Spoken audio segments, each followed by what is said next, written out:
మనము నిన్నటి దినాన్ని మార్మోనిజం అనేటువంటి ఆ దుర్బోధన గురించి మనం మాట్లాడుతూ వస్తూ ఉన్నాం. మరి ఏ విధంగా జోసెఫ్ స్మిత్ అనేటువంటి వ్యక్తి లేఖనాలకు భిన్నంగా అతడు బోధించాడు, అలాగే అతని అనుచరులు కూడా అదే విధంగా అదే దృక్పథాన్ని వారు కలిగి ఉన్నారు. దేవుని విషయంలో, అలాగే సంఘం విషయంలో, రక్షణ విషయంలో, యేసుక్రీస్తు విషయంలో కూడా ఆ విషయాలు మనం చూస్తూ వస్తూ ఉన్నాం. మనము నిన్నటి దినాన్ని రక్షణను గూర్చి వారి యొక్క దృక్పథము ఏ విధంగా ఉంటుంది అనేటువంటి విషయాన్ని మాట్లాడుతూ ఉన్నాం. రక్షణను గూర్చి వారి యొక్క ఉద్దేశము ఏ విధంగా ఉంటుంది అంటే వారి యొక్క బోధ లేక నమ్మకము ప్రకారంగా రక్షణ అంటే కేవలము దేవుని యొక్క ఉగ్రత నుండి, నిత్య నాశం నుండి తప్పించబడము అనేది కాకుండా, మరి వారు ఈ లోకములో సంతోషంగా ఉండడమును, తరువాత గతములో వారు ఏమయ్యుంటూ ఉన్నారో, అంటే వారు ఈ లోకములో మనము ఈ శరీరాన్ని కలిగి లేక మునుపు ఆత్మ కుమారులుగా మనము ఉన్నాము. దేవునికి ఆత్మ కుమారులుగా, ఆత్మ కుమార్తెలుగా ఉన్నాము.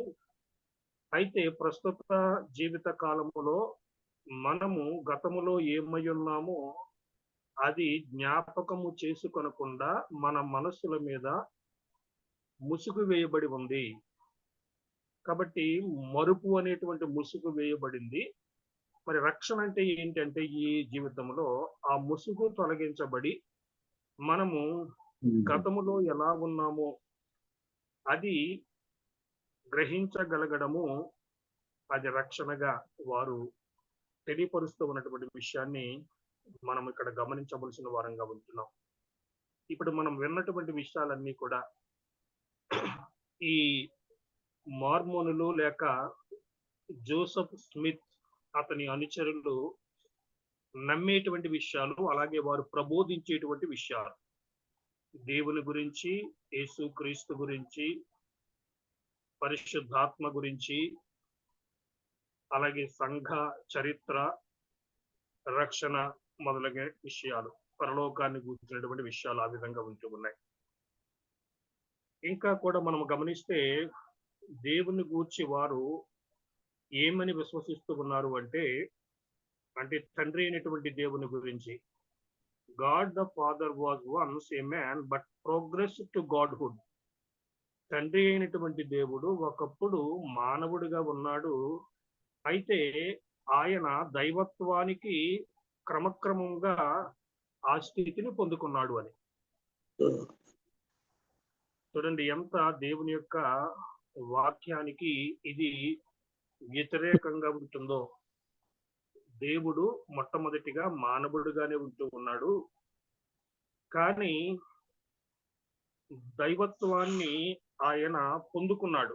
క్రమక్రమముగా ఆ దైవత్వాన్ని ఆయన పొందుకున్నటువంటి వాడుగా ఉంటున్నాడు అనేది. తరువాత మరొక విషయాన్ని వారు చెప్పినటువంటి విషయాన్ని మనము గమనించాం. ఈ తండ్రి అయినటువంటి దేవుడు మనము ఏ విధంగా ఈ భౌతిక దేహాన్ని కలిగి ఉన్నామో ఆయన కూడా మన వంటి భౌతిక దేహాన్ని కలిగి ఉన్నాడు అని. అంత మాత్రమే కాదు, ఆయన హెవెన్లీ మదర్, పరలోకపు తల్లి అని పిలువబడేటువంటి భార్యను కూడా కలిగి ఉన్నాడు అని. దేవుడు భౌతిక దేహాన్ని కలిగి ఉన్నాడని, అంత మాత్రమే కాదు, ఆయన హెవెన్లీ మదర్, పరలోకపు తల్లి అని పిలువబడేటువంటి భార్యను కూడా కలిగి ఉన్నాడు అని.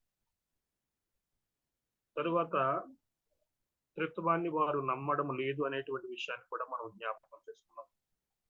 తండ్రి, కుమారుడు, పరిశుద్ధాత్ముడు ముగ్గురు కూడా ముగ్గురు దేవుళ్ళు, ముగ్గురు వేరు వేరు దేవుళ్ళుగా వారు ఉంటున్నారు అనేది వారు చెప్పేటువంటి లేక వారు ప్రబోధించేటువంటి విషయంగా కనబడుతూ ఉంది.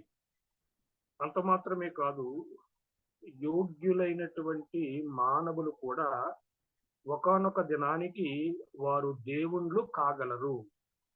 వడ్డీ men may one day become gods themselves. ఎవరైతే యోగ్యమైనటువంటి జీవితాన్ని కలిగి ఉంటారో వారు కాలక్రమములో ఒకనాటికి వారు కూడా దేవుళ్ళు కాగలరు. ఇది ఎంత దుర్బోధగా ఉంటా ఉంది. ఎంతగా దేవుని యొక్క వాక్యములో దేవుని గురించి చెప్పబడినటువంటి బయలుపరచబడినటువంటి విషయాలకు అది వ్యతిరేకంగా కనబడుతూ ఉంది. బైబిల్ ప్రకారంగా దేవుడు అసలు ఎవరు? ఆయన త్రియేక దేవుడిగా ఉంటూ ఉన్నాడు అని, ఆయన తండ్రి, కుమార, పరిశుద్ధాత్మలు అనేటువంటి మరి వ్యక్తిత్వాలు కలిగి ఒకే దేవుడిగా ఉంటున్నాడు అనేది బైబిల్ చెప్పేటువంటి సత్యం. అది మన యొక్క అవగాహనకు, జ్ఞానానికి మించిన సత్యము. మనము దాన్ని నిజానికి సంపూర్ణంగా గ్రహించలేకపోయినప్పటికీ అది వాస్తవమైనటువంటి విషయం దేవునికి సంబంధించినంత వరకు. కాబట్టి దేవుని ప్రత్యక్షత ఎలాగూ తన గురించి ఆయన బయలుపరుచుకున్నాడో అది మనము సంపూర్ణంగా గ్రహించగలిగినా గ్రహించకపోయినా అలాగూ మాత్రమే మనము దేవుణ్ణి అంగీకరించవలసిన వారంగా ఉంటున్నాం.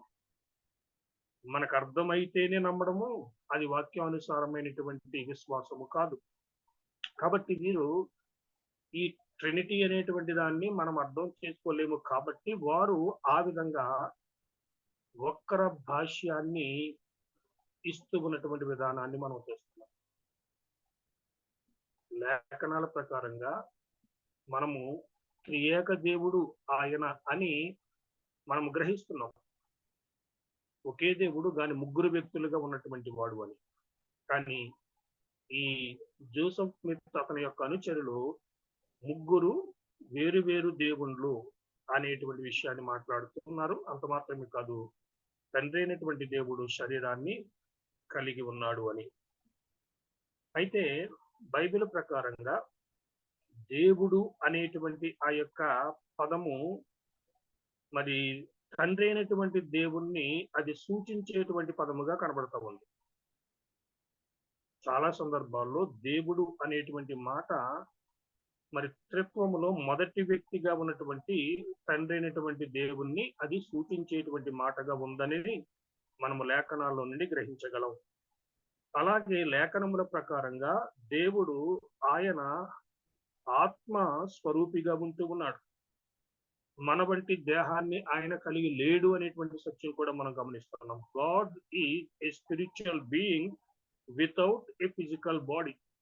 ఆయన శరీరాన్ని కలిగి లేడు కాబట్టే ఆయన అంతటా ఉండగలిగినటువంటి వాడిగా ఉంటున్నాడు. మరి శరీరము ఉన్నది అంటే ఒక ప్రాంతానికి పరిమితము చేయబడేటువంటి పరిస్థితి ఉంటుంది. కానీ దేవుడు ఆత్మ కాబట్టి ఆయన అంతటా ఉండగలిగినటువంటి వాడుగా ఉంటూ ఉన్నాడు. ఇంకా మనము లేఖనాల ప్రకారమైనటువంటి దేవుడు ఎవరు అని మనము గమనిస్తే, అంటే వారు చెబుతున్నటువంటి దానికి లేఖనములలో మనము చూసేటువంటి దేవునికి ఉన్నటువంటి వ్యత్యాసము ఇక్కడ మనము గమనించబద్దులమై ఉంటున్నాం. లేఖనముల ప్రకారంగా దేవుడు he is personal and involve with people. ఆయన వ్యక్తిత్వము కలిగిన వాడు. అంత మాత్రమే కాదు, ఆయన ప్రజల మధ్య ప్రజలతో తన యొక్క కార్యములను నిర్వహించేటువంటి వాడుగా ఉంటున్నాడు. కాబట్టి దేవుని యొక్క ప్రణాళికలో ప్రజలు ఇమిడి ఉన్నారు. ఆయన ప్రజలతో తన యొక్క కార్యాలు జరిగించేవాడుగా, ప్రజల మధ్య జరిగించేటువంటి వాడుగా, ఆయన ప్రజల పట్ల ఒక ప్రత్యేకమైనటువంటి జనుల పట్ల, ఈ లోకం పట్ల ఒక ప్రణాళిక కలిగినటువంటి వాడుగా ఆయన ఉన్నాడు అని లేఖనాల్లో మనం చూస్తాం. అంత మాత్రమే కాదు, ఈ దేవుడు బైబిల్లో తనను తాను బయలుపరుచుకున్నటువంటి దేవుడు సర్వ సృష్టిని కూడా శూన్యములో నుండి కలుగజేశాడు అని లేఖనాలు బోధిస్తూ ఉన్నాయి. He created the universe out of nothing. ఆదికాండము 1వ అధ్యాయము 1వ వచనములో ఆదియందు దేవుడు భూమి ఆకాశములను సృజించెను. ఎలా సృజించాడు? శూన్యములో నుండి. కలుగుగాక అంటే సమస్తము కూడా ఉనికిలోనికి వచ్చినట్లుగా మనం గమనిస్తూ ఉన్నాం. అది లేఖనాలు తెలియపరిచేటువంటి వాస్తవము. దేవుడు వ్యక్తిగా ఉన్నటువంటి వాడు, ఆయన ఆత్మరూపములో ఉన్నటువంటి వాడు, సమస్తాన్ని కూడా శూన్యములో నుండి ఉనికిలోనికి తీసుకొని వచ్చినటువంటి వాడు అని పరిశుద్ధ గ్రంథములో మనం చూస్తున్నాం. అంత మాత్రమే కాదు, ఆయన నిరంతరము ఉన్నటువంటి వాడు అని, ఆయన మారనటువంటి ఆ క్యారెక్టర్ గుణశీలాన్ని ఆయన కలిగి ఉన్నాడు అని, ఆయన పరిశుద్ధుడు అని, ఆయన ప్రేమ కలిగిన వాడు అని, ఆయన పరిపూర్ణుడు అని లేఖనాల్లో మనం చూస్తున్నాం. దేవుడు కలిగి ఉండేటువంటి ఈ గుణగణాలు, he is eternal, immutable in his character, holy, loving and perfect. కాబట్టి ఆయన లేనటువంటి కాలము లేనే లేదు, నిరంతరము ఉన్నవాడు. మనం చూస్తాం లేఖన భాగాల్లో, మరి ఆయన మోషేకు ప్రత్యక్షమైనప్పుడు మండుచున్న పొదలో, నిర్గమకాండము 3వ అధ్యాయము 14వ వచనంలో తనను తాను ఈ విధంగా మోషేకు తన నామాన్ని ప్రకటించినటువంటి వాడుగా మనం గమనిస్తాం. ఉన్నవాడు అనువాడనై ఉన్నాను, I am that I am has sent you అంటే ఇశ్రాయేలులకు చెప్పమన్నాడు. ఉన్నవాడు అనువాడు నిన్ను పంపించాడని చెప్పు అని ఆయన తెలియపరిచాడు. అలాగే మరి అదే విషయాన్ని యోహాను సువార్త 8వ అధ్యాయంలో మనము 50 వచనం నుండి చదువుకుంటూ వెళ్తే ఆ చివరి వచనాల్లో యేసు ప్రభు కూడా ఈ నామాన్ని తన గురించి తాను ప్రకటించుకున్నటువంటి వాడిగా మనం చూస్తాం. అబ్రహాము కంటే ముందుగా నేను ఉన్నవాడను, బిఫోర్ అబ్రహాం వాస్ అనేటువంటి మాట యేసు ప్రభు తన గురించి ఆయన మాట్లాడినటువంటి వాడిగా మనము గమనిస్తాం.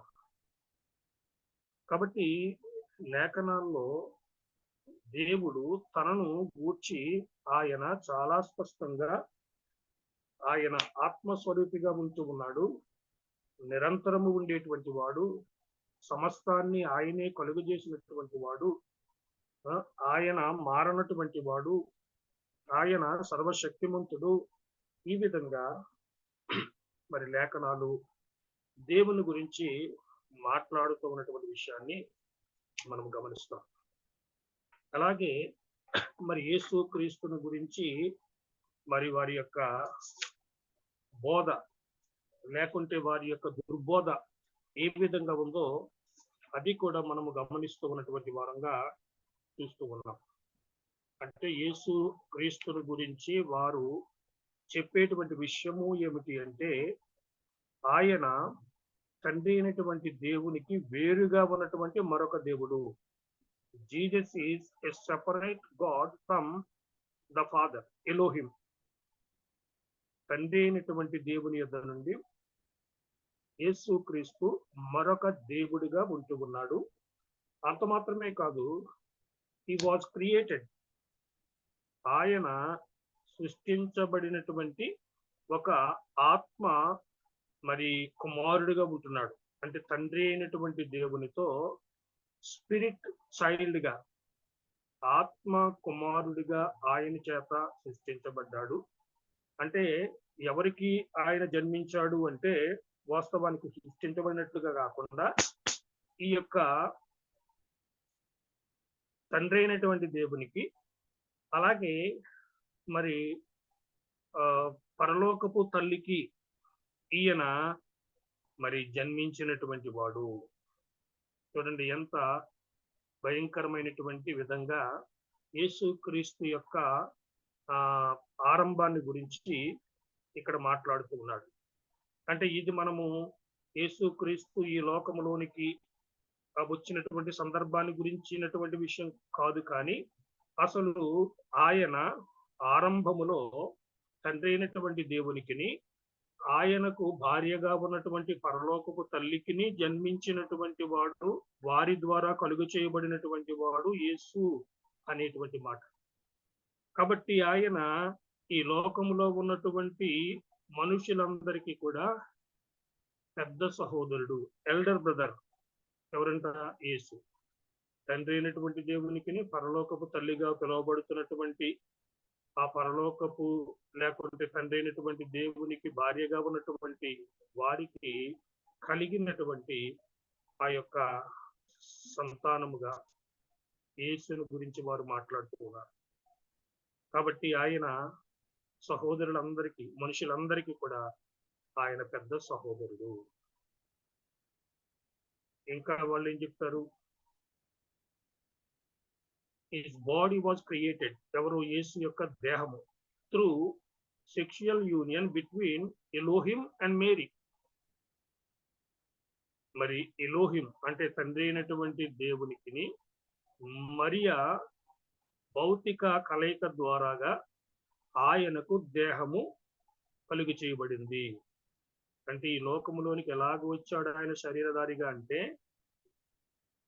Union between Elohim and Mary.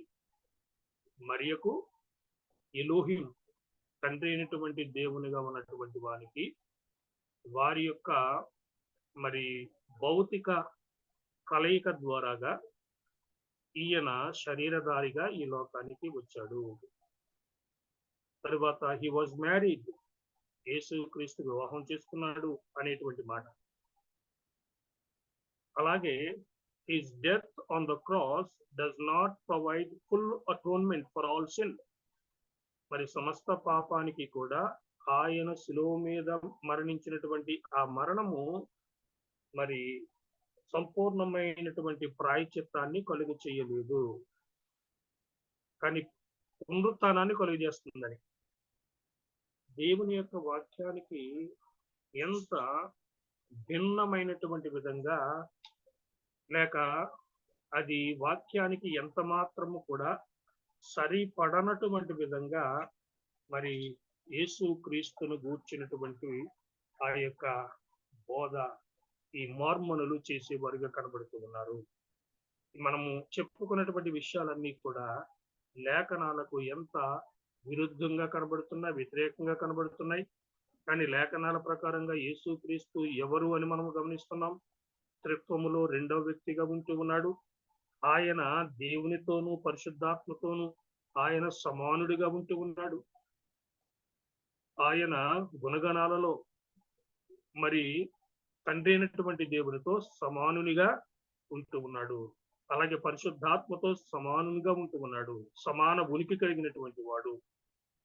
మరి తండ్రి అయినటువంటి దేవునితో పరిశుద్ధాత్మ దేవునితో మరి ఆయన కూడా నిరంతరము ఉన్నటువంటి వాడు, సృష్టించబడనటువంటి వాడు అని యేసు క్రీస్తుని గురించి, అంటే ఆయన లోకములోనికి శరీరధారిగా రాకమునుపు నిరంతరము దేవునితోనూ పరిశుద్ధాత్మతోనూ సదాయక దేవుడిగా ఉన్నటువంటి వాడని లేఖనాలు తెలియపరుస్తూ ఉన్నాయి. మరి ఆయన యొక్క శరీరధారిగా ఈ లోకానికి వచ్చినటువంటి విషయాన్ని గురించి కూడా లేఖనాలు స్పష్టంగా బోధిస్తూ ఉన్నటువంటి విషయాన్ని మనం గమనిస్తూ ఉన్నాం. In becoming man, Jesus was begotten through the Holy Spirit and born of the virgin Mary. ఆయన మనుష్యుడిగా ఈ లోకానికి వచ్చినప్పుడు పరిశుద్ధాత్మ ద్వారా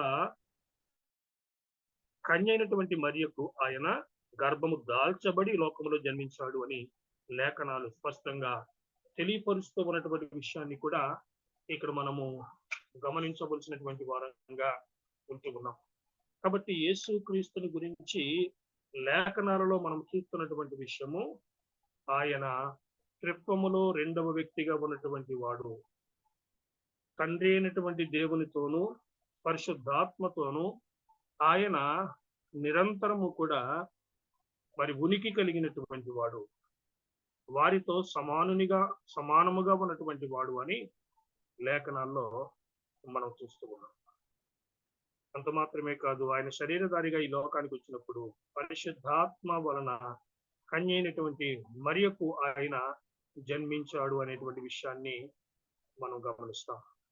చూడండి, యోహాను సువార్త 14 అధ్యాయము 10-11 వచనాలలో మరి ఆయన తండ్రితో సమానముగా ఉన్నాడు అనేటువంటి యొక్క వాస్తవము ఇక్కడ కూడా మరి ప్రకటించబడినటువంటి విషయాన్ని, లేక యేసుక్రీస్తు తానే తన గురించి ఆ విషయాలు మాట్లాడుతూ ఉన్నటువంటి వాడిగా మనం గమనిస్తాం.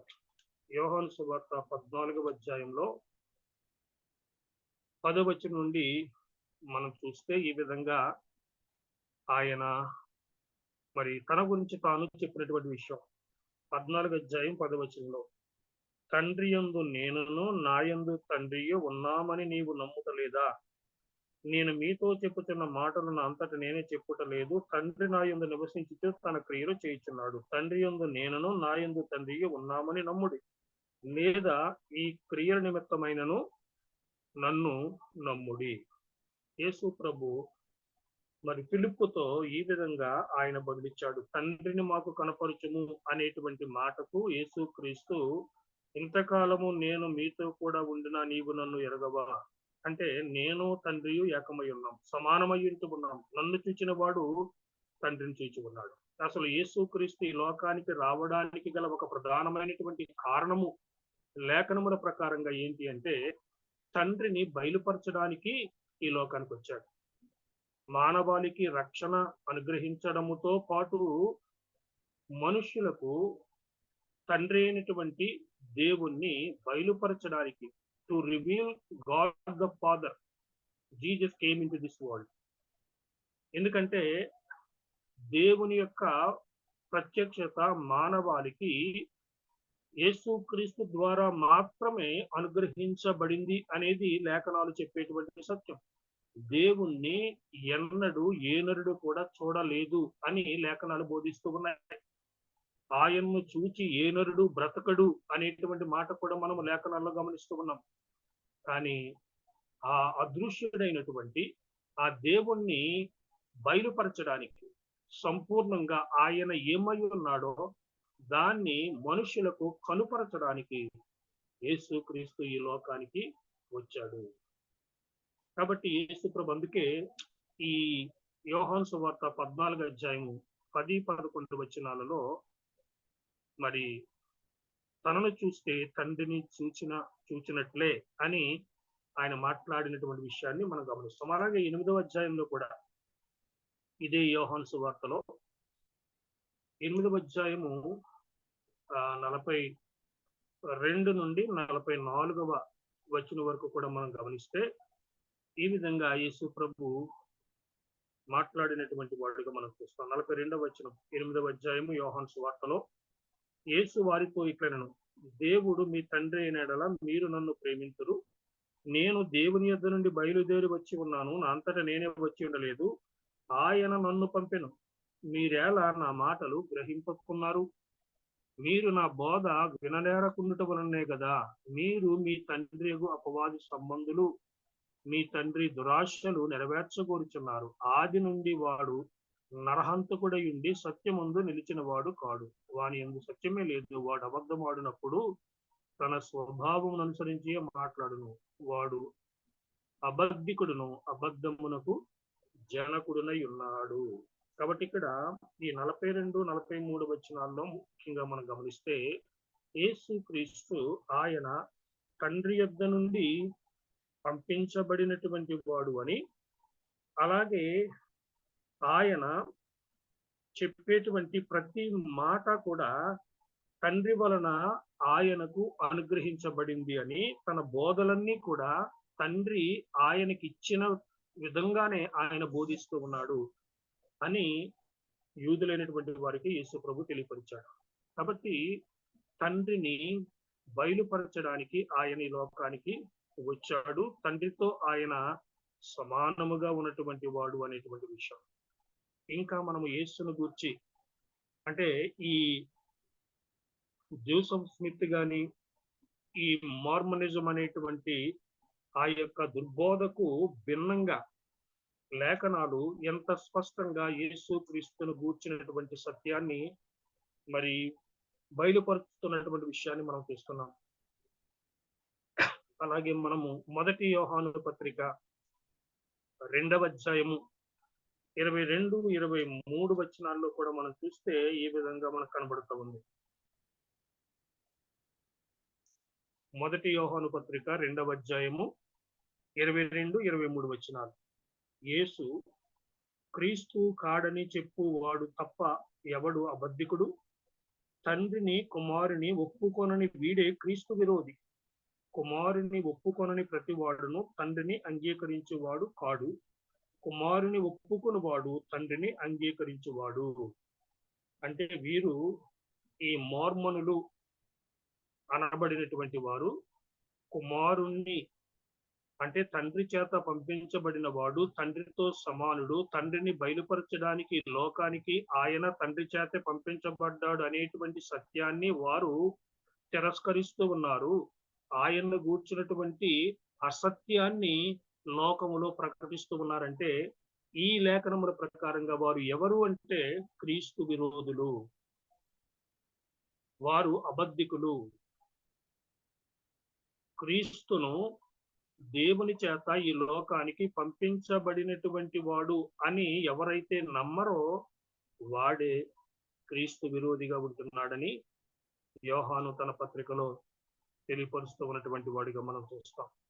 అలాగే మనకు తెలుసు యోహాను సువార్త 1వ అధ్యాయము 1వ వచనంలో ఆయన అసలు ఆరంభము నుండి కూడా ఏమై ఉన్నాడు అనేటువంటి విషయాన్ని దేవుడు పరిశుద్ధాత్మ ద్వారాగా యోహాను చేత గ్రంథస్థము చేయించినటువంటి విషయాన్ని మనం చూస్తాం.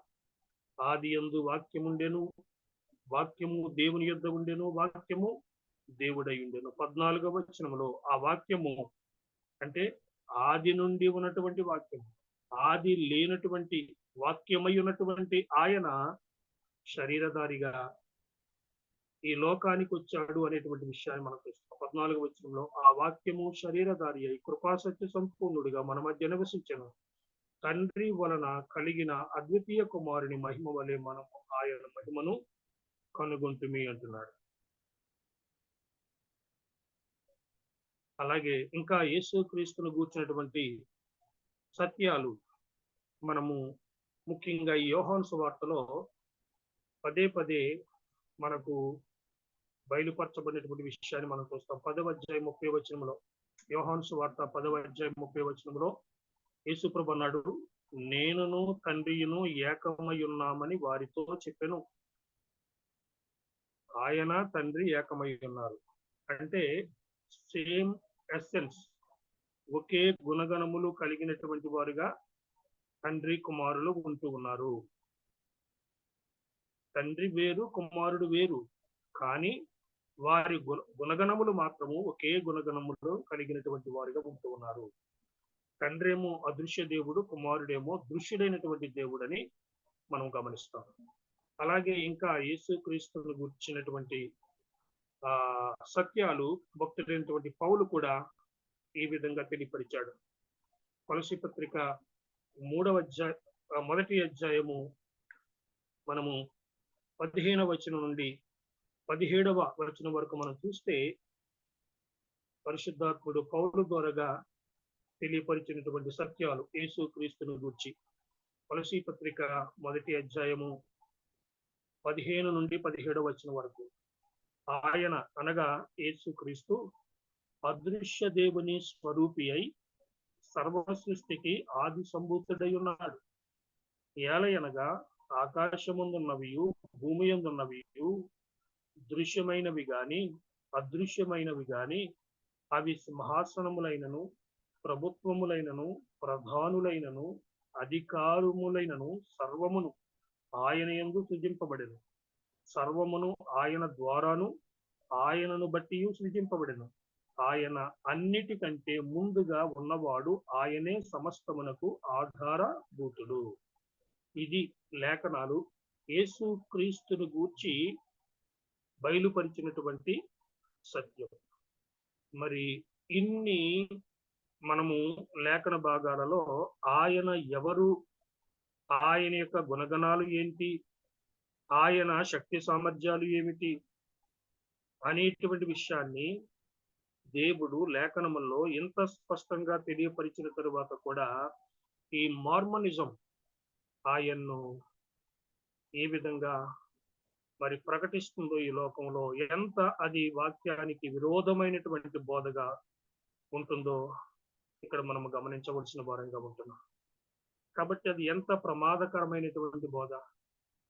మరి ఈ విధంగా యేసుక్రీస్తు ఆయన తండ్రి చేత ఈ లోకానికి పరిశుద్ధునిగా పంపించబడి మానవాళి పాప పరిహారము కొరకు శిలువలో తన రక్తాన్ని చిందించి తన ప్రాణాన్ని పెట్టి మరణాన్ని జయించి తిరిగి లేచుట ద్వారా మానవాళి పాపానికి ప్రాయశ్చిత్తము కలగడానికి తండ్రి అయినటువంటి దేవుడు కుమారుడైనటువంటి క్రీస్తుని లోకానికి పంపిస్తే దానంతటిని కూడా వీరు తిరస్కరించడం మాత్రమే కాదు, ఆయన్ను గూర్చి అబద్ధములు ఈ లోకములో వారు ప్రకటించేటువంటి వారుగా మనం చూస్తూ ఉన్నాం.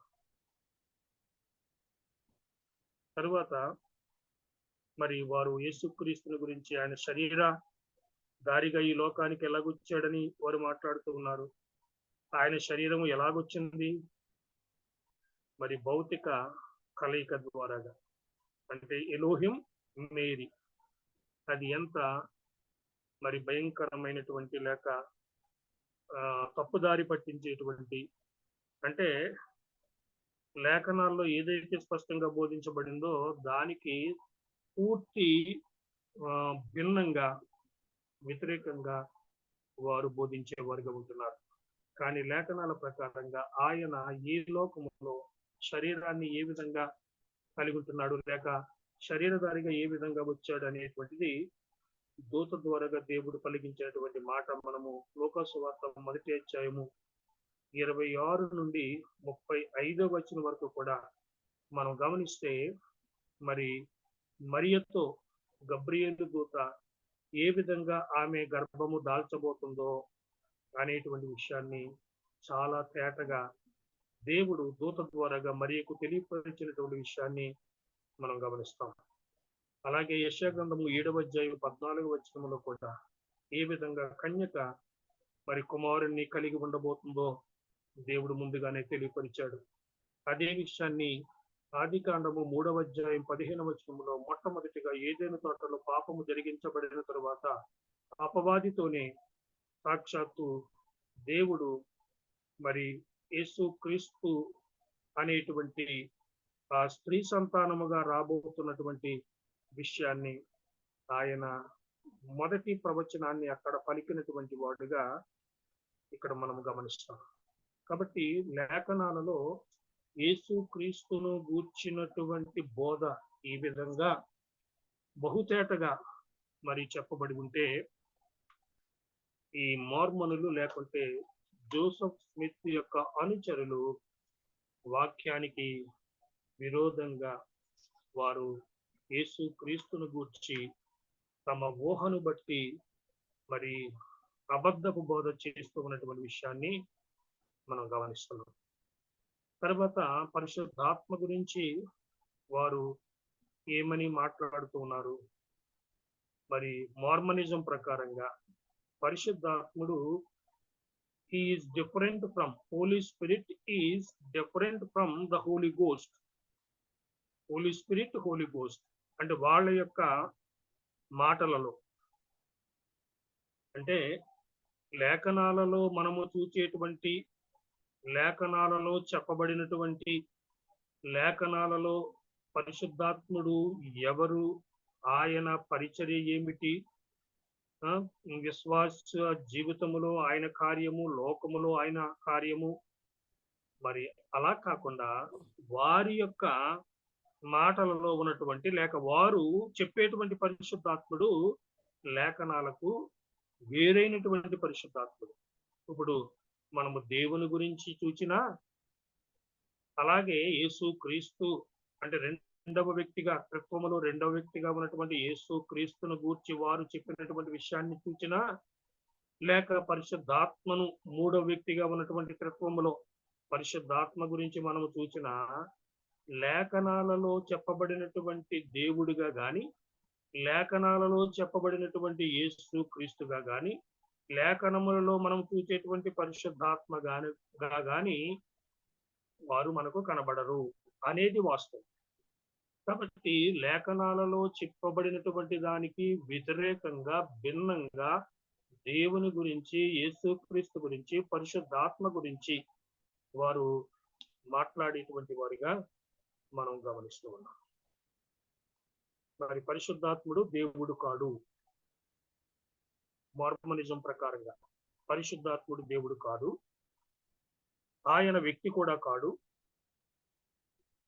కానీ మరి దేవుని యొద్ద నుండి ప్రవహించేటువంటి ఒక శక్తి, ఇప్పుడు విద్యుత్తు, ఎలక్ట్రిసిటీ ఏ విధంగా శక్తి కలిగి ప్రవహిస్తుందో అలాగూ దేవుని యొద్ద నుండి అది ప్రవహించేటువంటి ఒక ప్రభావము, ఒక శక్తి అని ఆ పరిశుద్ధాత్మ గురించి వారు బోధించేటువంటి విషయంగా మనకు వస్తుంది. The Holy Spirit is not God, but instead an influence or electricity like emanation from God. పరిశుద్ధాత్ముడు దేవుడు కాడు, కానీ ఈ విద్యుత్తు వలె దేవుని యొద్ద నుండి ప్రవహించేటువంటి ఒక ప్రభావము లేక దేవుని యొద్ద నుండి ఉత్పత్తి చేయబడేటువంటి శక్తి పరిశుద్ధాత్ముడు అని వారు మాట్లాడుతున్నారు. అలాగే వారి యొక్క మాటలలో పరిశుద్ధాత్ముడు ఎవరు అంటే, the Holy Spirit is also called the light of Christ. క్రీస్తు యొక్క వెలుగుగా కూడా పరిశుద్ధాత్ముడు పిలువబడుతూ ఉన్నట్లుగా మనము వారి యొక్క బోధలో మనం చూస్తూ ఉన్నాం. మరి ఈ విషయాలన్నీ కూడా లేఖనాలకు చాలా వ్యతిరేకంగా, భిన్నంగా కనబడుతూ ఉన్నాయి. కానీ పరిశుద్ధాత్మ గురించి లేఖనాల్లో మనం చూసేటువంటి విషయము యోహాను సువార్త 14వ అధ్యాయము, అంటే యేసుక్రీస్తే ఆయన పరిశుద్ధాత్మ గురించి ఈ విధంగా తెలియపరిచాడు. యేసుక్రీస్తు యొక్క మాటలన్నీ కూడా అవి సత్యము. ఆయన చెప్పినటువంటి ప్రతి విషయం కూడా అది వాస్తవము, అక్షరాల అది నిజం అనేటువంటి సత్యాన్ని మనము ఎరిగిన వారంగా ఉంటున్నాం. యోహాను సువార్త 14వ అధ్యాయము 16-17 వచనాలలో యేసు ప్రభు అన్నటువంటి మాట పరిశుద్ధాత్మను గూర్చి, నేను తండ్రిని వేడుకొందును, నీ యొద్ద ఎల్లప్పుడూ ఉండుటకై ఆయన వేరొక ఆదరణకర్తను అనగా సత్య స్వరూపియగు ఆత్మను మీకు అనుగ్రహించును. 17వ వచనం, లోకము ఆయనను చూడదు, ఆయనను ఎరుగదు, గనుక ఆయనను పొందనేరదు. మీరు ఆయనను ఎరుగుదురు, ఆయన మీతో కూడా నివసించును, మీలో ఉండును. అది పరిశుద్ధాత్మను గురించి ప్రభు అయినటువంటి యేసు క్రీస్తు తన యొక్క శిష్యులతో చెప్పినటువంటి మాట. ఆయన పరలోకం నుండి అనుగ్రహించబడేటువంటి వాడిగా, తరువాత ఆయన శిష్యులు మాత్రమే ఆయన్ను ఎరిగేవాడుగా, శిష్యులలో ఉండేటువంటి వాడుగా పరిశుద్ధాత్ముడు ఉంటాడు అని యేసు ప్రభు ఆయన గురించి మాట్లాడాడు. అలాగే మనము 26వ వచనాన్ని కూడా మనం చూస్తే అదే అధ్యాయంలో 14వ అధ్యాయంలో యోహాను సువార్త 26వ వచనంలో ఇంకా యేసు ప్రభు పరిశుద్ధాత్మ గురించి ఈ విధంగా మాట్లాడాడు. ఆదరణకర్త అనగా తండ్రి నా నామమున పంపబోగు పరిశుద్ధాత్మ సమస్తమును మీకు బోధించి నేను మీతో చెప్పిన సంగతులన్నిటినీ మీకు జ్ఞాపకము చేయును. పరిశుద్ధాత్ముడు ఆయన ఆదరించేవాడుగా ఉంటాడు. అంత మాత్రమే కాదు, సమస్తాన్ని కూడా మీకు బోధించేవాడుగా ఉంటాడు. అలాగే యేసుక్రీస్తు ఏ విషయాలైతే ఆయన బోధించాడో వాటిని మరలా ఆయన జ్ఞాపకము చేసేవాడుగా కూడా ఉంటాడు అని పరిశుద్ధాత్మ పరిచర్యని గురించి కూడా యేసుక్రీస్తు ఇక్కడ మాట్లాడినటువంటి విషయాన్ని మనం గమనిస్తాం. ఇంకా యేసుక్రీస్తు పరిశుద్ధాత్మను గురించి 16వ అధ్యాయము 3వ వచనంలో కూడా, యోహాను సువార్త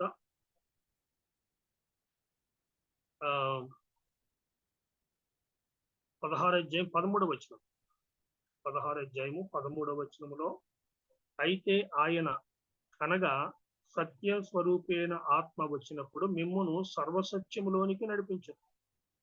ఆయన తనంతట తానే ఏమియో బోధింపక వేటిని వినునో వాటిని బోధించి సంభవింపబోవు సంగతులను మీకు తెలియచేయును. అంతకంటే ముందు అంటే ఇదే అధ్యాయంలో పరిశుద్ధాత్మ వారికి అనుగ్రహించబడేటువంటి విషయాన్ని గురించి 7వ వచనంలో ముందుగానే మాట్లాడు. 16వ అధ్యాయంలోనే 7వ వచనంలో, అయితే నేను మీతో సత్యము చెప్పుచున్నాను, నేను వెళ్ళిపోవటం వలన మీకు ప్రయోజనకరము, నేను వెళ్ళని ఎడల ఆదరణకర్త మీ యొద్దకు రాడు, నేను వెళ్ళిన ఎడల ఆయనను మీ యొద్దకు పంపుదును. పరిశుద్ధాత్మ గురించి యేసు ప్రభు అన్నటువంటి మాట మనం గమనిస్తున్నాం. తరువాత ఆయన వచ్చిన తరువాత ఆయన తన శిష్యులైనటువంటి తనను విశ్వసించినటువంటి వారి మధ్య ఎటువంటి పరిచర్య ఆయన చేయబోతూ ఉన్నాడు అనేటువంటి విషయం కూడా చాలా స్పష్టంగా మరి ప్రభు అయినటువంటి యేసుక్రీస్తు మాట్లాడినటువంటి వాడిగా మనం గమనిస్తాం. అలాగే పరిశుద్ధాత్మ గురించి మనము ఆదికాండము 1వ అధ్యాయం 2వ వచనంలో మనం చూస్తాం. అలాగే 27వ వచనంలో, తర్వాత యోబు గ్రంథము 33వ అధ్యాయం 4వ వచనంలో, ఇర్మియా గ్రంథము 23వ అధ్యాయం 24వ వచనంలో, తర్వాత 139వ కీర్తన 7-8 వచనాల్లో,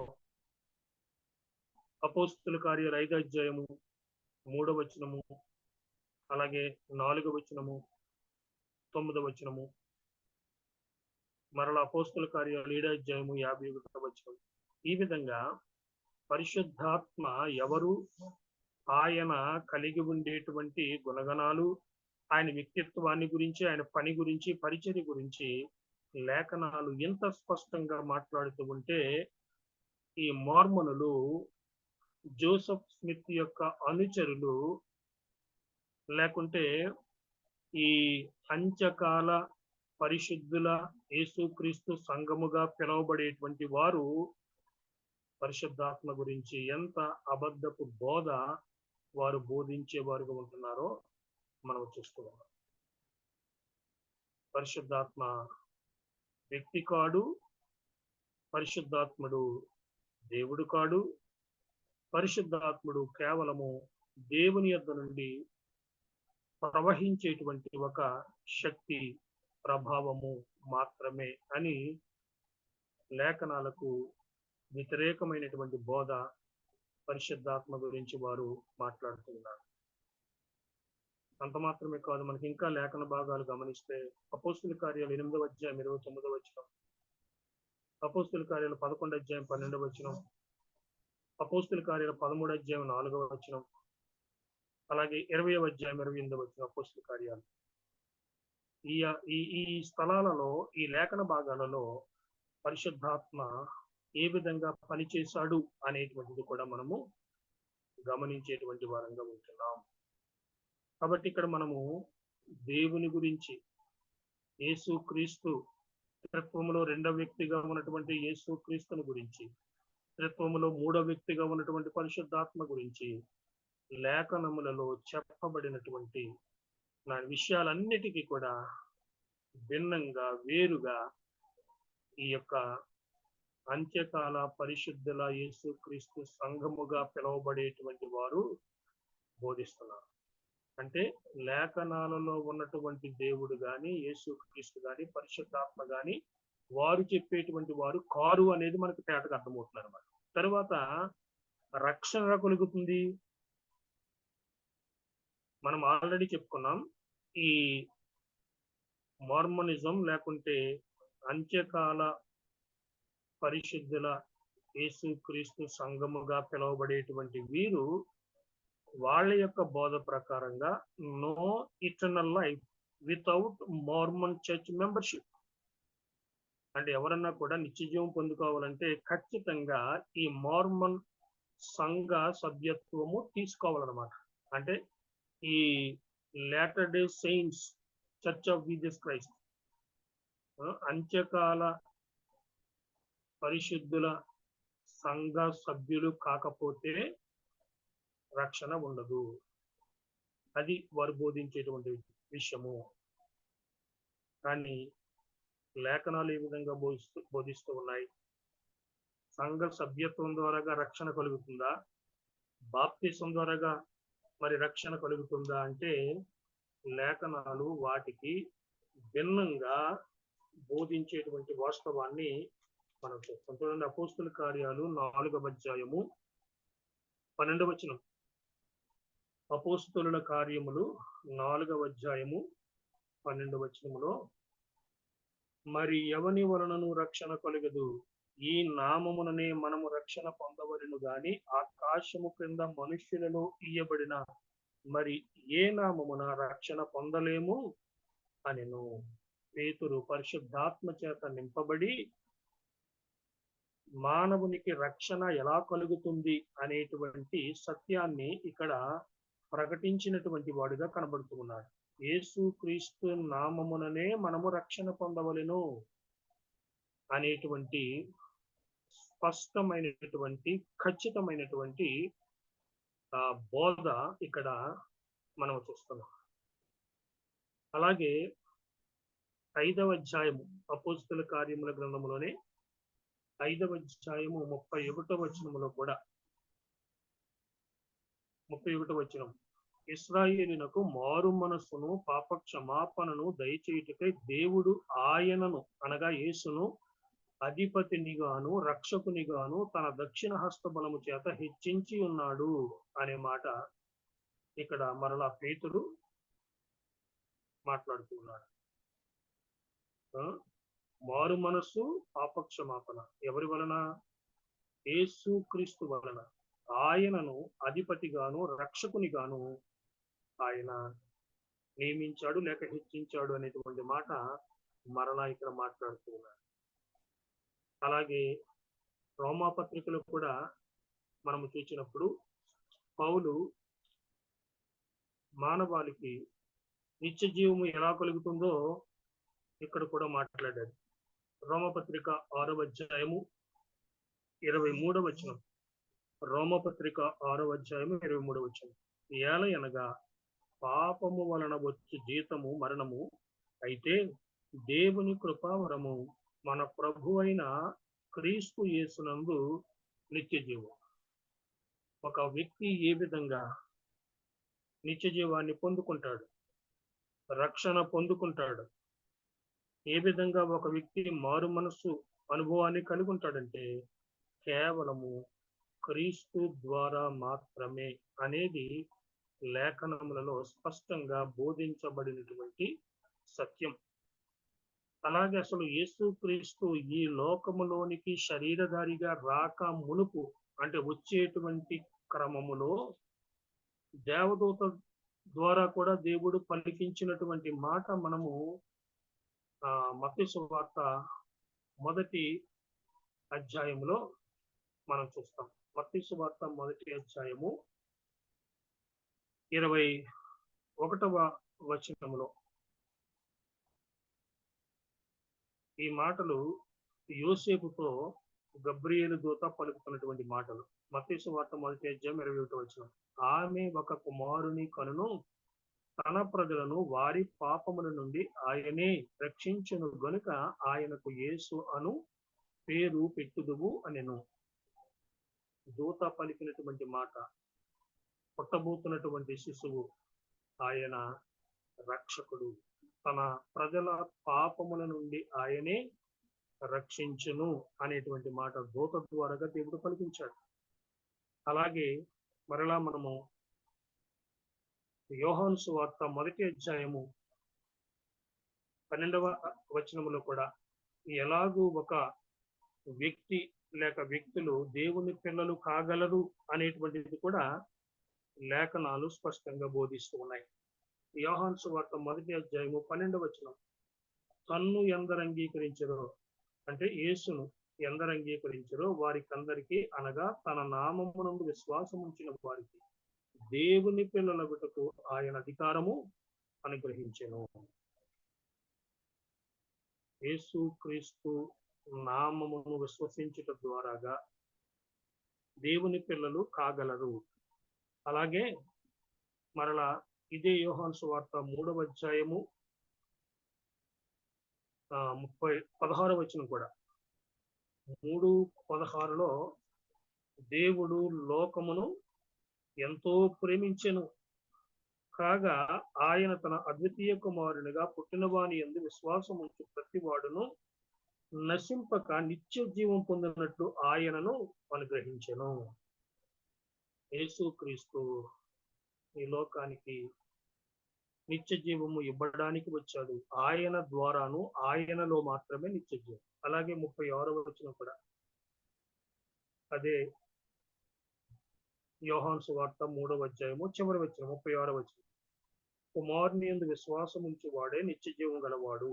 కుమారునికి విధేయుడు కాని వాడు జీవము చూడడు గాని దేవుని ఉగ్రత వాని మీద నిలిచి ఉండును. కాబట్టి యేసు క్రీస్తు ద్వారా మాత్రమే నిత్య జీవము, రక్షణ, పాపక్షమాపణ, పరలోకము, దేవుని కుమారులుగా మార్చబడము మనము చదువుకున్నటువంటి ఈ లేఖన భాగాలన్నీ కూడా ఆ విషయాన్ని తేటగా తెలియపరుస్తూ ఉన్నాయి. కానీ ఈ మార్మనులు వారు చెప్పేది, నిత్య జీవం పొందాలంటే వారి సంఘములో సభ్యత్వం తీసుకోవాలి, వారి సంఘములో బాప్తిసం పొందాలి. అది మరి లేఖనాలకు ఎంత విరుద్ధమైనటువంటి విషయం. ఇంకా వారు ఏం చెప్తారంటే, రక్షించబడాలంటే కొన్ని పనులు చేయాలి వాళ్ళు ఖచ్చితంగా. ఫెయిత్ఫుల్నెస్ టు చర్చ్ లీడర్స్, సంఘ నాయకులకు వారు నమ్మకస్తులుగా ఉండాలి, వారు మార్మన్ బాప్తిజం పొందాలి, వారు దశం భాగాలు ఇవ్వాలి, అలాగే ఆర్డినేషన్, మ్యారేజ్, టెంపుల్ రిచువల్స్, అంటే వారు ఇవన్నీ కూడా చేస్తేనే వారు రక్షించబడగలరు అనేటువంటి విషయం.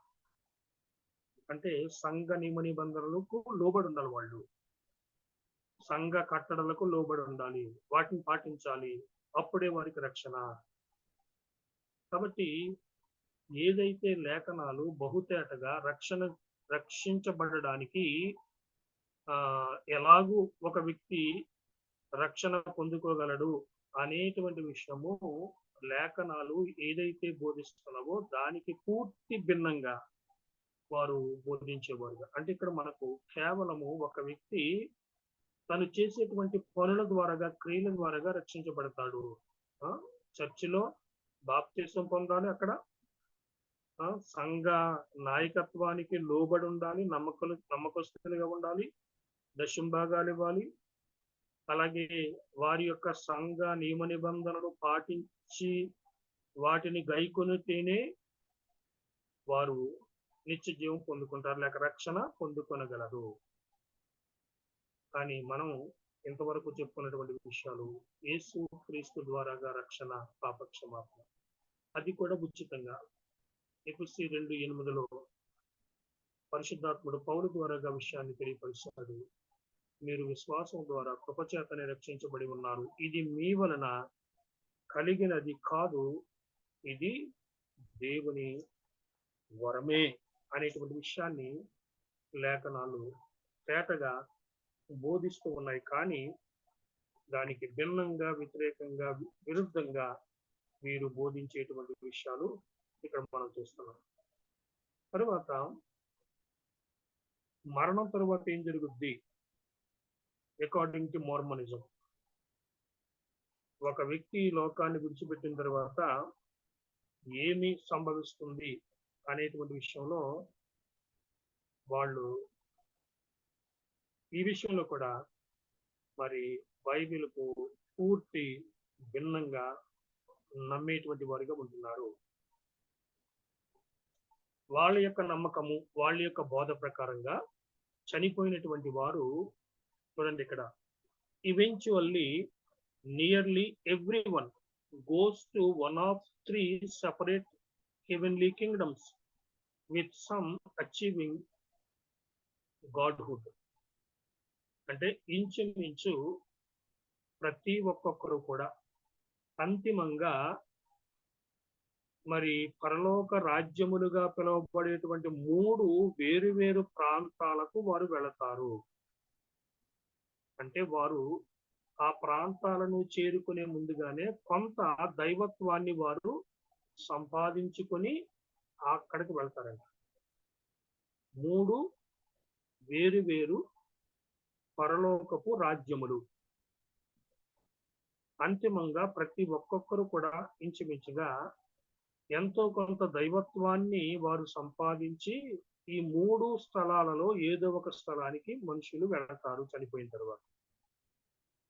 రెండవదేమో ఎవరైతే అపనమ్మకస్తులుగా ఉంటారో, అంటే ఎవరైతే వారి సంఘములో సభ్యులు కాకుండా ఉంటారో, ఎవరైతే వారి సంఘ నాయకత్వానికి లోబడకుండా ఉంటారో, ఎవరైతే వారి సంఘములో దశమ భాగాలు ఇవ్వకుండా ఉంటారో, వివాహాలు చేసుకోకుండా ఉంటారో, అలాగే సంఘ మరి నియమాలు నిబంధనలు పాటించకుండా ఉంటారో, ఈ లోకములో తమ ఇష్ట ప్రకారంగా బ్రతికేవారుగా నరహంతకులుగా ఉంటారో, వారందరూ కూడా బయట చీకటిలోనికి వారు వెళ్తారు. Outer darkness.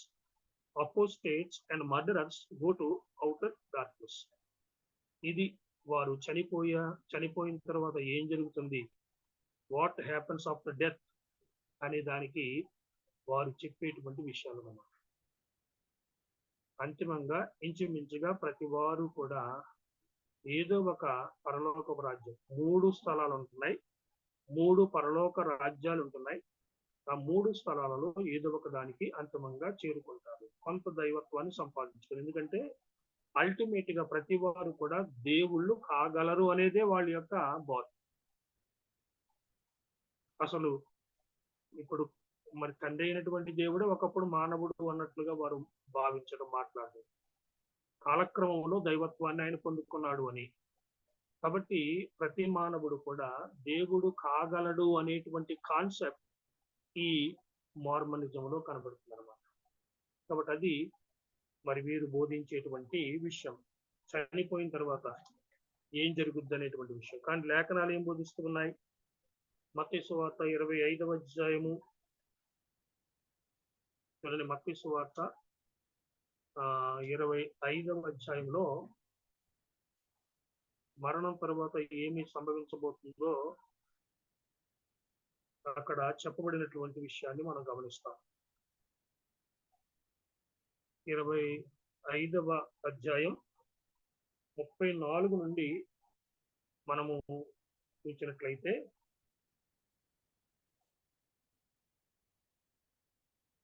మత్తయి సువార్త 25వ అధ్యాయము 34వ వచనం నుండి 41వ వచనం వరకు. అంటే ఇక్కడ మనం అన్ని వచనాలు కూడా చదవలేం, కానీ యేసుక్రీస్తు మరి ఏం జరగబోతుంది మరణానంతరము అనేటువంటి విషయాన్ని ఆయన మాట్లాడాడు.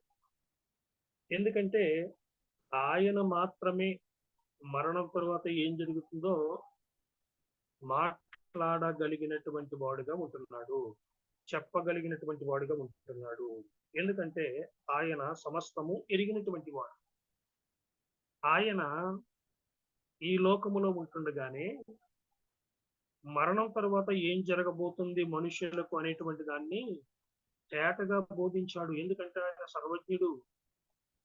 ఆయన ఈ లోకములోనికి శరీరధారిగా వచ్చినప్పటికీ కూడా ఆయన 100% దేవుడిగా కూడా ఉంటున్నాడు. దేవుడు మానవుడు ఏకకాలములో కాబట్టి ఆయనకు సమస్తము ఎరిగినటువంటి వానిగా ఉండి మరణం తర్వాత మానవులకు ఏం జరగబోతుంది అనేటువంటి విషయాన్ని ఆయన ముందుగానే బోధించినటువంటి విషయాన్ని మనం ఇక్కడ గమనిస్తాం. కాబట్టి ఆయన మాత్రమే చెప్పగలడు. ఎందుకంటే ఆయన సమస్తం ఎరిగినవాడు. కాబట్టి ఇక్కడ మరణం తర్వాత మనుషులకు తీర్పు కలగబోతుంది. వారి వారి చేసినటువంటి కార్యాలను బట్టి వారికి తీర్పు తీర్చబడుతుంది అనేటువంటి విషయాన్ని దేవుడు లేక ప్రభువైనటువంటి యేసుక్రీస్తు తెలియపరిచాడు. అలాగే మరలా యోహాను సువార్తలో కూడా మనం చూస్తే 5వ అధ్యాయంలో అక్కడ కూడా మరి యేసుక్రీస్తు చెప్పినటువంటి మాటలు యోహాను సువార్త 5వ అధ్యాయము 28, 29 వచనాలలో ఆయన అంటూ ఉన్నటువంటి మాట. యోహాను సువార్త 5వ అధ్యాయము 28, 29 వచనాలు. దీనికి ఆశ్చర్యపడకుడి, ఒక కాలము వచ్చుచున్నది, ఆ కాలమున సమాధులలో ఉన్న వారందరూ ఆయన శబ్దము విని మేలు చేసిన వారు జీవ పునరుత్థానమునకును, కీడు చేసిన వారు తీర్పు పునరుత్థానమునకును బయటికి వచ్చెదరు. మరణం తరువాత ఆయన మరలా ఈ లోకానికి వచ్చేటువంటి క్రమములో ఏం జరగబోతుంది అనేటువంటి విషయాన్ని యేసు ప్రభు ఇక్కడ తెలియపరిచాడు.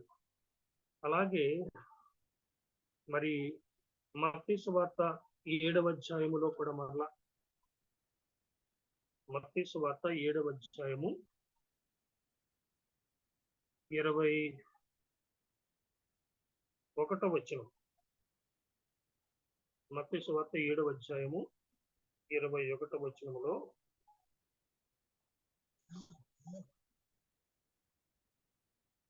ఆయన అంటూ ఉన్నాడు,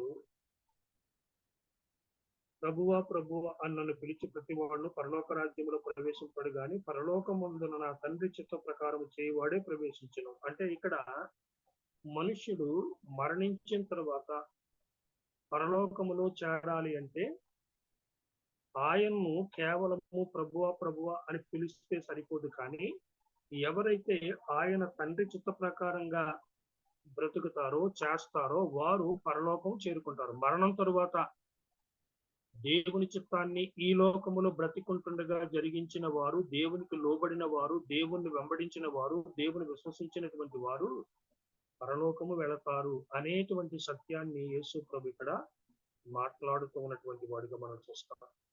అలాగే ప్రకటన గ్రంథము 20వ అధ్యాయంలో కూడా ఈ మాటలు మనం చదువుతాం.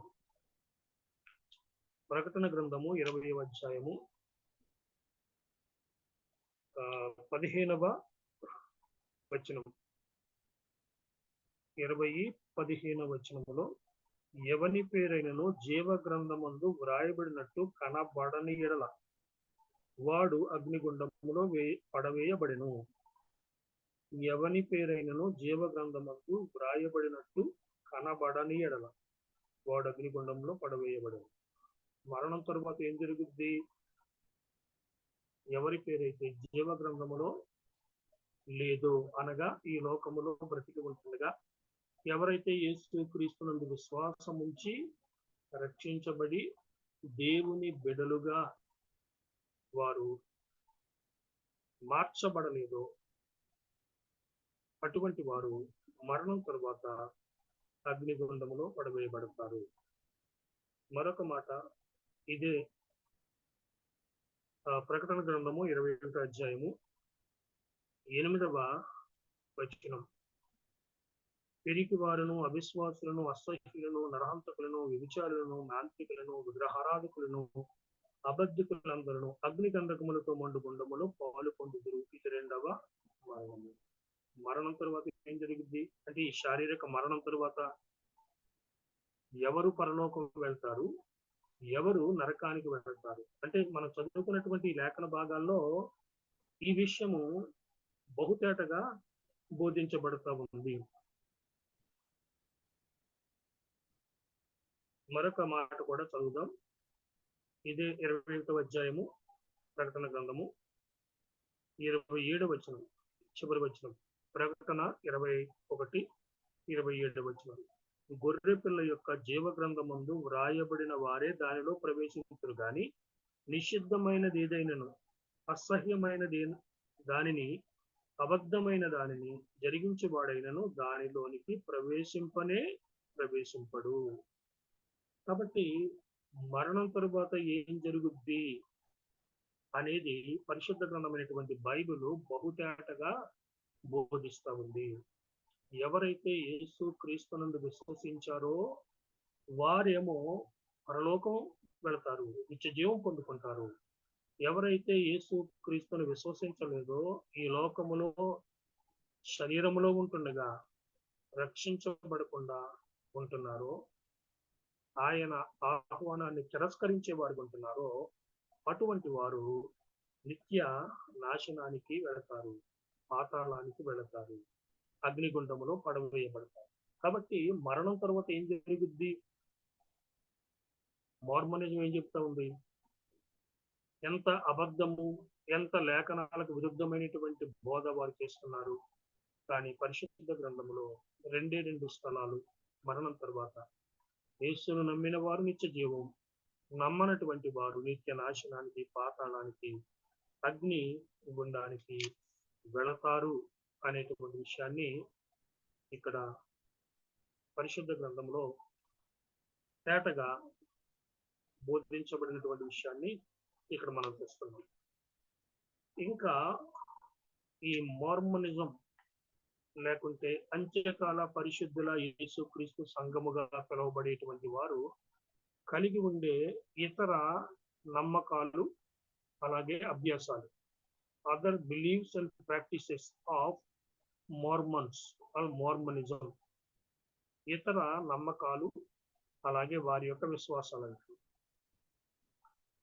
ఏంటంటే కొన్ని మంచివే కనబడుతున్నాయి బాహ్యంగా. No alcohol, tobacco, coffee, tea, అంటే ఈ మత్తు పానీయాలు నిషేధం, ఎవరు కూడా మత్తు పానీయాలు తీసుకోకూడదు. పొగాకు నిషేధం. అంత మాత్రమే కాదు, కాఫీ కానీ టీ కానీ అది కూడా నిషేధమే వారికి. వాటిని వారు స్వీకరించడానికి వీల్లేదు. ఎవరు?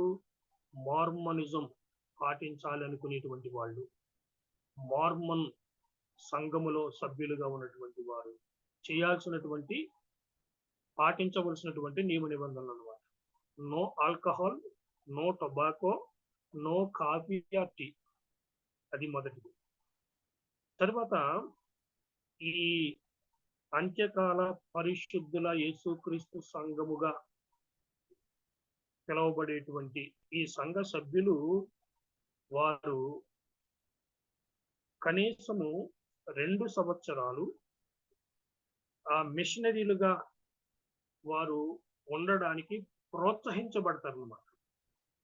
ప్రతి ఒక్కొక్క సభ్యుడు కూడా ఆ మార్మన్ సంఘ వ్యాప్తి కొరకు వారు పని చేయడానికి ప్రోత్సహించబడేటువంటి ఆ విధానము వారి మధ్య ఉంటుందన్నమాట. మిషనరీస్ కావాలి వాళ్ళకి. అందుకని మనం ఆల్రెడీ చెప్పుకున్నాం, ఎంతమంది ఆల్రెడీ ప్రపంచవ్యాప్తంగా వీళ్ళు మరి వ్యాప్తి చెందారు. 17 మిలియన్లు, అంటే 1,70,00,000 మంది మరి వాళ్ళు ఈ యొక్క ప్రపంచంలో మరి అంతగా విస్తరించారు అనేటువంటిది మనం చూసాం. కాబట్టి ఇంకా కూడా ఈ బోధలు మరి ప్రజలకు తెలియపరిచి వారిని వారి సంఘ సభ్యులుగా మరి చేయడానికి, మార్మన్ ఆ యొక్క నమ్మకాలు అలాగే వారి యొక్క ఆచారాలు పాటించడానికి మరి ప్రోత్సాహం ఇవ్వడం కోసం మిషనరీలుగా ఉండాలని కనీసం 2 సంవత్సరాలు వారు ఆ పనిలో ఉండడానికి ప్రోత్సహించబడేటువంటి విషయం కూడా అది జరిగించబడుతుంది వారి యొక్క సంఘాలలో. మరొకటి ఏంటంటే, కొన్ని ఆచారాలు సాంప్రదాయాలు రహస్యంగా చేస్తారండి. Secret temple rituals available only to members in good standing. అంటే కొంతమంది మాత్రమే వారికి వారి యొక్క మందిరాలలో రహస్య మరి ఆచారాలు సాంప్రదాయాలు వారు కలిగి ఉండగలరు. అంటే ప్రతి సభ్యునికి ప్రవేశం లేదనమాట. అంటే ఒక ఖచ్చితమైనటువంటి కమిట్మెంట్ కలిగినటువంటి వాళ్ళు, నమ్మకస్తులుగా ఉండేటువంటి వాళ్ళు. అటువంటి మరి సంఘ సభ్యులలో కొందరికి వాళ్ళు మందిరములో వారి యొక్క సంఘాల్లో రహస్య సాంప్రదాయాలు ఆచారాలు వారు పాటించడానికి గాను వారికి ప్రవేశము కలుగుతుంది. Secret temple rituals available only to members in good standing. కాబట్టి ఎవరైతే ఆ విధంగా ఆ యొక్క సంఘ నియమ నిబంధనలకు ఖచ్చితంగా లోబడి వారు ఉంటారో అటువంటి సమర్పణ కలిగినటువంటి వారికి మాత్రమే కొన్ని ప్రత్యేకమైనటువంటి ఆ ఆచారాలు లేకుంటే వారి యొక్క సాంప్రదాయాలలో పాలు పొందడానికి వాటిని వారు కలిగి ఉండడానికి ప్రాక్టీస్ చేయడానికి అనుమతించబడుతున్నారు అనేది మనం చూస్తాం. మరొక విషయము వాళ్ళు social network, extensive social network. కాబట్టి వాళ్ళు చాలా విపరీతంగా లోకములో వారి యొక్క నమ్మకాలను వ్యాప్తి చేయడానికి వారి యొక్క బోధలు విస్తరింప చేయడానికి అనేక మందిని వారి సంఘ సభ్యులుగా ఆకర్షించడానికి వారు చాలా మరి ప్రయాసపడేటువంటి విధానం కూడా వారు కలిగి ఉంటున్నారు. మనం గమనిస్తే సాధారణంగా ఈ దుర్బోధనలు చెప్పుకుంటున్నాం. ఈ సెవెంత్ డే అడ్వెంటిస్ట్ కానీ, జెహోవాస్ విట్నెసెస్ కానీ, ఈ మార్మనులు కానీ, లేకుంటే బ్రెన్హామిజం అనేటువంటిది కానీ, లేక న్యూ ఏజ్ మూవ్మెంట్ అనేటువంటిది కానీ, ఇటువంటి కొన్ని వాక్యానికి భిన్నమైనటువంటి బోధలు కలిగినటువంటి ఈ గుంపులు అంటే వారి కొరకు పనిచేసేటువంటి ఈ కొంతమంది మిషనరీ లాంటి వాళ్ళు చాలా మరి జలస్ తో ఉంటారు.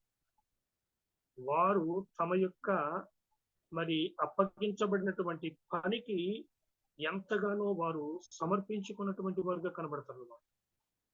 వాళ్ళు మరి చేయగలిగినదంతా కూడా వారు చేసేటువంటిది ఎందుకు? ఇతరులను తమ వైపుకు ఆకర్షించుకోవడానికి, తమ బోధలు ఇతరులు అంగీకరించేటట్లుగా చేయడానికి అంతగా వారు మరి ప్రయాసపడేటువంటి వారిగా కనబడతారు. ఒక గొప్ప ఒక ఖచ్చితమైనటువంటి వారు సమర్పణ కలిగినటువంటి వారుగా ఉంటారు. చాలా సీరియస్ గా వాళ్ళ యొక్క పనిని వారు జరిగించే వారిగా ఉంటారు. నిజంగా అది మాత్రము ఒక విధంగా మనం చూస్తే అప్రిషియేట్ చేయాల్సినటువంటి పరిస్థితి కనబడుతున్నాం. అంటే వాళ్ళ ఇండస్ట్రీ ఎంతగా వారు ప్రయాసపడతారు దేనికోసం మరలా. అయితే అది తప్పుడు సిద్ధాంతాలు, ప్రజలకు హానికరమైనటువంటి బోధ, లేఖనాలకు భిన్నమైనటువంటి బోధ, ఇది నిజమే. కానీ వారు ఈ అసత్యాన్ని మరి ప్రజల మధ్యకు తీసుకుని వెళ్ళడానికి వారు శాయశక్తులా ప్రయత్నం చేస్తారు. అది ఆ పార్ట్ వారి యొక్క కమిట్మెంట్, వారి జీలు, వారి యొక్క అంబిషన్, ఇవన్నీ కూడా నిజంగా అభినందనీయంగా కనబడుతుంది. But they are seriously wrong అనమాట. వాళ్ళు చాలా తప్పును ప్రమోట్ చేసేటువంటి వారిగా కనబడుతున్నారు. కాబట్టి ఈ విధంగా ఈ జోసెఫ్ స్మిత్ అనేటువంటి అమెరికా దేశస్థునితో ప్రారంభించబడినటువంటి ఈ యొక్క మూమెంట్, ఈ యొక్క ఉద్యమం ఆ తదనంతరము జీసస్ క్రైస్ట్ అంటే యేసు క్రీస్తు సంఘముగా అది ప్రారంభించబడి తర్వాత ఏమని పేరు మార్చబడిన దానికి latter day saints of the church of Jesus Christ, అంత్యకాల పరిశుద్ధుల యేసు క్రీస్తు యొక్క సంఘముగా అది నామకరణము చేయబడి, అయితే బైబిల్లో ఉన్నటువంటి క్రీస్తు వారు కలిగి లేరు. బైబిల్లో తనను తాను బయలుపరుచుకున్నటువంటి దేవుణ్ణి వారు కలిగి లేరు. వారు చెప్పేటువంటి బోధించేటువంటి దేవుడు గాని, యేసు క్రీస్తు గాని, పరిశుద్ధాత్ముడు గాని బైబిల్ దేవుడు కాదు, బైబిల్లో చెప్పబడినటువంటి యేసు కాడు, బైబిల్లో చెప్పబడినటువంటి పరిశుద్ధాత్ముడు కాడు. బైబిల్కు వేరుగా ఉన్నటువంటి పరిస్థితిని మనం చూస్తున్నాం. కానీ వారు ఈ బైబిల్ని వారు ఆ విధంగా ప్రజల మధ్యకు అసత్యాన్ని మరి బోధించి ప్రజలను మోసగించడము, ప్రజలను తప్పుదారి పట్టించడము, ప్రజలను నాశనానికి నడిపించడం అనేటువంటిది జరిగించబడుతున్నటువంటి విషయంగా మనం చూస్తున్నాం. కాబట్టి ఇది ఎంత మరి ప్రమాదకరమైనటువంటి విషయంగా ఉంటుందో మనం చూస్తున్నాం. అలాగే వారు అంటే ఇటువంటి వారి గురించే మరి లేఖనాలు ముందుగానే మరి ఆయన ప్రజలను హెచ్చరించినటువంటి విషయాన్ని మనం చూస్తున్నాం. ఎందుకంటే ఏవైతే ఈ తప్పుడు బోధలు, దుర్బోధలు, లేకుంటే ఈ అబద్ధపు ప్రవక్తలుగా వచ్చి ప్రజలను మోసగించి అనేక మందిని వాక్య సత్యానికి దూరం చేస్తున్నారు అంటే వాస్తవానికి ఇది ఏదో ఆశ్చర్యపోవలసినటువంటి విషయము కాదు అనేటువంటిది లేఖనాల్లోనే మనం చూస్తాం. ఎందుకంటే ఇటువంటి వారిని గురించి, ఇటువంటి బోధల గురించి పరిశుద్ధాత్ముడు ముందుగానే సంఘాన్ని హెచ్చరించినటువంటి వాడిగా కనబడుతూ ఉన్నాడు. ఎందుకంటే ఆయన ఏమి భవిష్యత్తులో కలగబోతుందో, ఎటువంటి దుర్బోధలు సంఘాలకు లేక విశ్వాసులైనటువంటి వారికి రాబోతుంది అనేటువంటి విషయాన్ని వారు ఆ పరిశుద్ధాత్ముడు ఎరిగినటువంటి కారణం చేత ముందుగానే మరి వారిని హెచ్చరిక చేయడము, ఇటువంటి బోధలు ఆల్రెడీ ఆదిమ క్రైస్తవ సంఘములోనే ఉండడం కూడా మనం గమనిస్తాం. ఉదాహరణకు మనకు గలతీ పత్రిక 1వ అధ్యాయము 6 నుండి 9 వచనాల్లో అక్కడ గలతీ ప్రాంతంలో ఉన్నటువంటి సంఘాల్లో ఎంత గలిబిలి ఉందో, ఏ విధంగా వారు ఇతరుల తప్పుడు బోధ వలన వారు మోసగించబడుతున్నారు అనే విషయాన్ని పౌలు పరిశుద్ధాత్మ ప్రేరణతో వారిని వారిస్తూ ఉన్నటువంటి విషయాన్ని మనం చూస్తాం. చూడండి, గలతీ పత్రిక 1వ అధ్యాయము 6వ వచనం నుండి 9వ వచనం వరకు. క్రీస్తు కృపను బట్టి మిమ్మల్ని పిలిచిన వారిని విడిచి భిన్నమైన సువార్త తట్టుకు మీరు ఇంత త్వరగా తిరిగిపోవుట చూడగా నాకు ఆశ్చర్యమవుతున్నది. అది మరి ఒక సువార్త కాదు గాని క్రీస్తు సువార్తను చెరుపగోరి మిమ్మను కలవరపరచువారు కొందరున్నారు. మేము మీకు ప్రకటించిన సువార్త గాక మరి ఒక సువార్తను మేమైనను పరలోకం నుండి వచ్చిన ఒక దూత అయినను మీకు ప్రకటించిన ఎడల వాడు శాపగ్రస్తుడగును గాక. మేము ఇది వరకు చెప్పిన ప్రకారం ఇప్పుడును మరలా చెప్పుచున్నాము, మీరు అంగీకరించిన సువార్త గాక మరి ఒకటి ఎవడైనను మీకు ప్రకటించిన ఎడల వాడు శాపగ్రస్తుడు అవును గాక. ఇది పరిశుద్ధాత్ముడు విశ్వాసులకు ఇస్తున్నటువంటి హెచ్చరిక. వన్స్ ఫర్ ఆల్, ఒకేసారి సువార్త అంటే ఏంటో, దేవుడు అంటే ఎవరో, ఏ విధంగా మానవుడు రక్షించబడగలడో, నిత్య జీవానికి వారసులు ఏ విధంగా కాగలరో దేవుడు లేఖనాలలో వాటిని బయలుపరిచాడు. అది కాకుండా మరొక వర్తమానము ఎవరు చెప్పినా కూడా వాడు శాపగ్రస్తుడు అని లేఖనాల్లో మనం చూస్తాం. అలాగే మరలా ఇదే గలతీ పత్రిక 2వ అధ్యాయము 4-5 వచనాల్లో కూడా మనం చూస్తే ఈ విధంగా కనబడుతూ ఉంది. గలతీ పత్రిక 2వ అధ్యాయము 4-5 వచనాలు. మనలను దాసులుగా చేసుకొనవలెనని క్రీస్తు యేసు వలన మనకు కలిగిన మన స్వాతంత్రమును వేగుచూచుటకు రహస్యముగా తేబడి దొంగతనముగా ప్రవేశించిన కపట సహోదరుల వలన జరిగినది. సువార్త సత్యము మీ మధ్యను నిలిచినట్లు మేము వారికి ఒక్క గడియను లోబడుటకు ఒప్పుకొన లేదు. కాబట్టి మొదటి శతాబ్దములోనే ఏ విధంగా పౌలు యొక్క సువార్తకు వ్యతిరేకంగా భిన్నంగా విశ్వాసుల మధ్య చేరి వారిని కలవరపరిచినటువంటి వారిని గురించి పౌలు వారితో మాట్లాడటం మనం చూస్తాం. అలాగే 5వ అధ్యాయం 12వ వచనం, ఇదే గలతీ పత్రిక 5వ అధ్యాయము 12వ వచనంలో మిమ్మును కలవరపెట్టువారు తమ్మును తాము ఛేదించుకునేట మేలు అంటున్నారు. అంటే విశ్వాసులైనటువంటి వారిని తప్పుడు బోధల వలన, అబద్ధపు బోధల వలన ఎవరైతే కలవరపరుస్తారో అటువంటి వారికి ఏది మీరంటే తమ్మును తాము ఛేదించుకునిట, తమ్మును తాము పొడుచుకునిట మేలు అంటే అంత ప్రమాదకరమది అని పౌలు మాట్లాడుతున్నాడు. అలాగే ఎఫెసీ పత్రిక 4వ అధ్యాయము 14వ వచనం.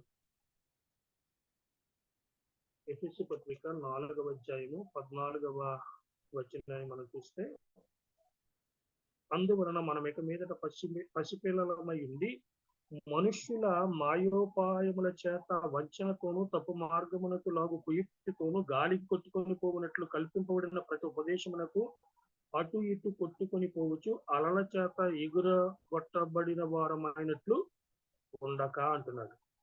అంటే విశ్వాసులకు ఇవ్వబడినటువంటి హెచ్చరిక అన్నమాట. అంటే ఎవరైతే దేవుని యొక్క వాక్యపు సత్యములలో బలపరచబడకుండా, స్థిరపరచబడకుండా ఉంటారో అటువంటి వారు ఇటువంటి తప్పుడు బోధలకు కొట్టుకొని పోయేవారుగా ఉంటారు.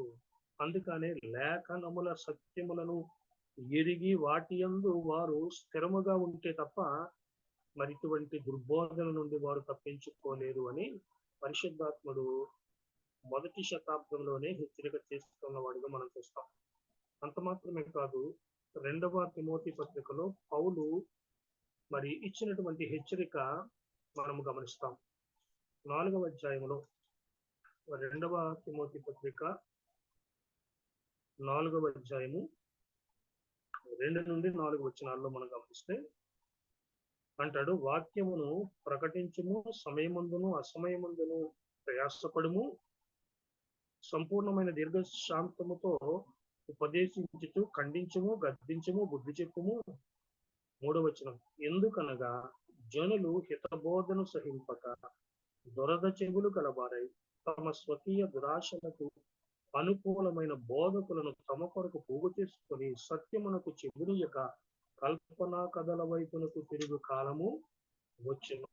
చూడండి, పరిశుద్ధాత్ముడు సంఘానికి భవిష్యత్తులో కలగబోయేటువంటి ఆపద, ఎలాగూ సత్యమునకు భిన్నమైనటువంటి బోధకులు వస్తారో అటువంటి వారిని మరి చేర్చుకునేటువంటి వారి మాటలకే చెవినిచ్చేటువంటి కొంతమంది సంఘాల్లో ఎలా ఉంటారో అనేది ముందుగానే పరిశుద్ధాత్ముడు హెచ్చరిక జారీ చేశాడనమాట.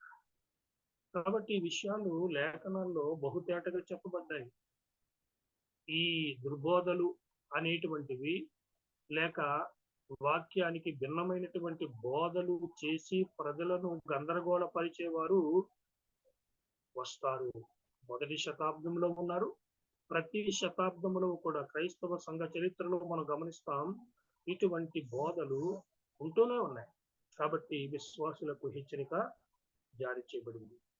అంత మాత్రమే కాదు, మరొక లేఖన భాగాన్ని కూడా మనం చూస్తే పౌలు ఎఫెసీ సంఘ పెద్దలతో మాట్లాడుతూ ఆయన ఇచ్చినటువంటి హెచ్చరిక కూడా ఇక్కడ మనము మరి జ్ఞాపకము చేసుకోవలసినటువంటి వారంగా ఉంటున్నాం. అపోస్తుల కార్యములు 20వ అధ్యాయము 28 నుండి 30 వరకు మనం చదివితే, అపోస్తుల కార్యములు 20వ అధ్యాయం 28 నుండి 30 వరకు, దేవుడు తన స్వరక్తమిచ్చి సంపాదించిన తన సంఘమును కాయుటకు పరిశుద్ధాత్మ మిమ్మును దేని యందు అధ్యక్షులుగా ఉంచినో ఆ యావత్తు మందను గూర్చి మీ మట్టుకు మిమ్మల్ని గూర్చి జాగ్రత్తగా ఉండుడి. 29వ వచనం, నేను వెళ్ళిపోయిన తరువాత క్రూరమైన తోడేళ్లు మీలో ప్రవేశించిన నాకు తెలియను, వారు మందను కనికరింపరు. తర్వాత 30వ వచనములో, మరియు శిష్యులను తమదంట ఈడ్చుకొని పోవాలని వంకర మాటలు పలుకు మనుషులు మీలోనే బయలుదేరు. కాబట్టి ఈ విధంగా లేఖనాలు మరి ఈ దుర్బోధల గురించి, దుర్బోధకుల గురించి సంఘాన్ని హెచ్చరిక చేసినటువంటి విషయాన్ని ఇక్కడ మనం గమనిస్తున్నాం. కాబట్టి క్రైస్తవులు మరి సంఘ నాయకులు అనబడిన వారు, సంఘ కాపరులు అనబడినటువంటి వారు ఈ విషయాల్లో జాగ్రత్త కలిగి వాస్తవానికి వారు తమ యొక్క మందను కాయవలసినటువంటి వారుగా ఉంటున్నారు అనేటువంటి వాస్తవాన్ని ఇక్కడ మనం గమనిస్తాం. కాబట్టి ఈ విధంగా ఈ మార్మనిజం లేఖనాలకు పూర్తి భిన్నమైనటువంటి బోధ చేస్తూ లక్షల కొలది ప్రజలను తప్పుదారిలో నడిపిస్తున్నారు, వారి నాశనానికి నడిపిస్తున్నారు.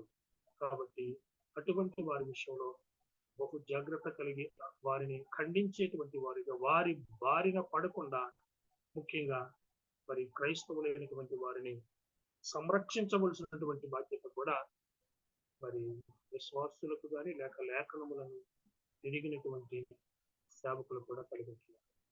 మంచిది. మరలా మనం మరొక గుంపు ఈ దుర్బోధ చేసేటువంటి మరొక గుంపు గురించి రేపటి దినాన్ని మనం చర్చించుకుందాం. ప్రార్థనతో ఈ తరగతిని ముగించుకుందాం. ప్రార్థన. పరిశుద్ధుడ కృప కలిగిన తండ్రి, ఇంతవరకు మీ సన్నిధి, మీ సహాయం ఇచ్చారు, మీకు వందనాలు. మరలా ఈ విధంగా మేము కలిసే పర్యంతము మీ కృప కలిగిన హస్తాలకు మమ్మల్ని అప్పగించుకుంటూ యేసు క్రీస్తు నామమున ప్రార్థన చేయించున్నాము తండ్రి. ఆమేన్. ఆమేన్. Praise lord.